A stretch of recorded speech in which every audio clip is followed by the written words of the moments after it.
Hi everyone, hope you guys all had a great week.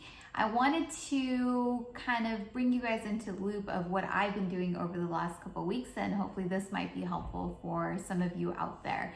So over the last couple of weeks, I've been really sort of evaluating the state of my business and primarily really looking at revenue versus cost of doing business. So I've been looking at what my risk looks like, how safe I am in the position that I'm currently in with my cars, with the revenue that I'm bringing in, with what my current cost of doing business is, and just kind of an overall overview on how things look. Now, I think that it's a pretty wide consensus out there that Turo this year, 2019, has been a lot slower than how it was in 2018. And I can attest to that as well. I did not hit the revenue goal that I had set for myself. I thought I would be doing way more in revenue than I did this year, just based on the trend of last year. But unfortunately, this year did not pan out to be that way. And I think that's probably attributed to a handful of things. Primarily this year, Turo implemented a lot of changes. There was the change in the standard insurance coverage fee, which went from 25% revenue share to 30% revenue share. Then there was, I believe they implemented deposits for renters. They increased age limits on many of the classes of cars so that only certain people could rent cars, and just a lot of things like that. And then of course, who's to say with whatever's going on with the rental market, which I have not looked into myself as a whole, meaning in all of car rentals, whether it's Hertz or Enterprise or Turo, we don't know what's going on, or at least I don't know what's going on. But with all of that in mind, I started to look at primarily my insurance, right? Because what I started to think about was back in May or June, I believe, is when Turo put into effect the increased fee on the standard insurance coverage, which is what I had for all my cars. And I've always been a huge proponent of that coverage because it really is the worry-free, go to sleep at night in peace, knowing that you're okay in case anything happens. And it's always worked really well for me. So with that in mind, I started thinking about, have I really maximized everything that I possibly could do to bring in the optimal amount of revenue with the cars that I have and the resources that I have? So back in May or June, when that went into effect, immediately my first train of thought was to really focus on the trip extras and increase my prices slightly so that it makes up for that 5% increase. And I think that I did a pretty decent job. I became really vigilant at the trip extras, things like prepaid car washes, unlimited miles options, paying more attention to people going over miles and making sure that I'm charging them for that. So things of that nature. But unfortunately, that kind of wasn't enough, and increasing the prices to make up for that 5%, which I think is what most people did, that also didn't work really well because the market was not balanced, right? So 2018, the Turo market was on a decline while cost of doing business was increasing, which led to an increase in prices and the market not being there to match up with that. Because whenever a market is on a decline, I think people are also looking for lower prices. So with the increase in insurance, everyone is raising their prices and you're not finding the renters for those cars. At least that's what I found. So I started to run the numbers on my revenue and what I've been bringing in and what I'm paying in insurance.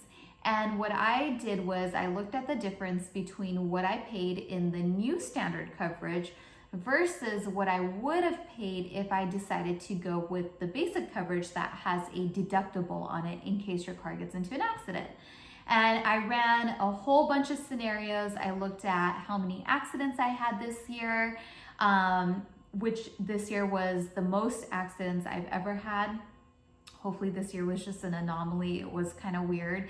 I've never had that many accidents before. And what I even did was I took that number, I increased it by 50%. So I took the worst case scenario and I made it even worse. And I times that number by what the deductible would have been to know what I would have came out of pocket. And then I compared my revenue to see if I would have made more money despite having to pay those deductibles on the basic coverage, or if I would have spent less just by having the standard coverage and paying the additional 5% with the 30% revenue split. And for me personally, what I came to see, probably because I have so many cars, is that the basic coverage would have been more profitable for me.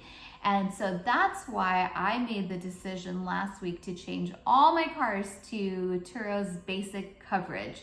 Because for me, financially, looking at the math, that makes the most sense in terms of revenue and profitability. And now, of course, there is a caveat to that, and that is you have to make sure that you're good at managing money and that you set that money aside for those deductibles, because you can never anticipate when accidents are going to come. So just a little side note there. But why I think that's important is because of this. Actually, I kind of wrote this down, so let me see if you guys can see this. So let me give you the example of my Corvette.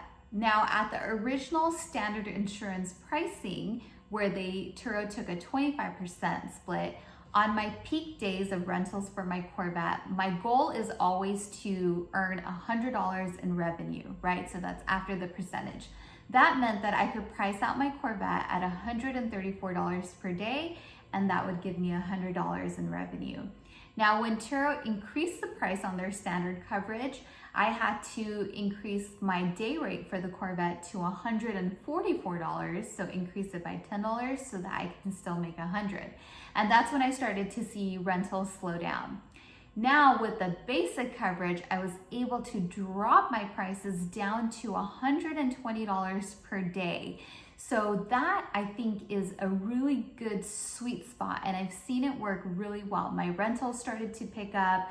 My car is going out consistently on my high rental days, and I'm still earning that $100 in revenue while offering my renters a great value. And you know, especially here in Orange County, in Irvine, Southern California, to get a Corvette for $120 per day, that's a great deal. It's the type of car you want to be in around here, and you're getting it at a great price.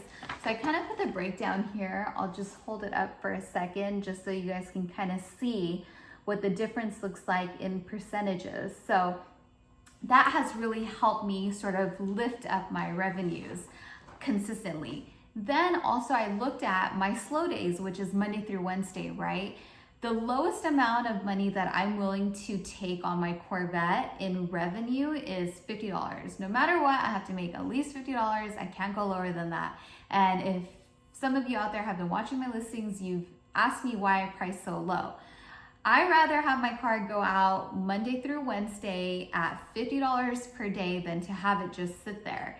If it's going out at $50 per day and it's out Monday through Wednesday, and you kind of calculate that throughout that whole month, that's a $600 increase in revenue if you can get your car out.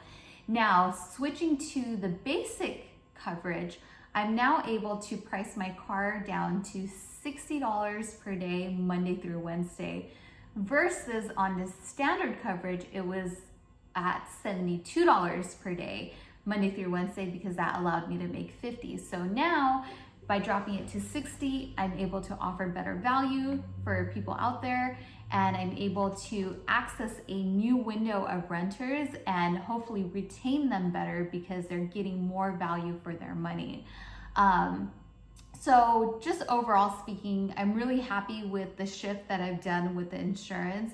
I have yet a claim to happen with the new basic coverage, which of course I will keep you guys posted on how all of that goes. But this is quite a big change for me, probably one of the biggest changes I've made in all my time of doing Turo. But I'm pretty excited to see how it all pans out. And most importantly, I'm excited for my bottom line, you know, lifting the floor on that a little bit. So I'm excited to see my revenues increase. I'm excited to offer better value for my renters and just overall be in a better position for myself and my position in the market.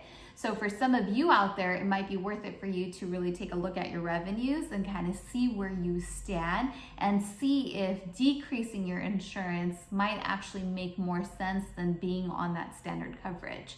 But yeah, so I just wanted to put that out there, kind of show you guys what my math looked like and how I thought about it. So far, it's worked well for me. I've picked up some repeat renters by doing this, especially throughout the weekdays, which has been really nice. Repeat local renters who are frequent Turo renters and hopefully now repeat renters of mine.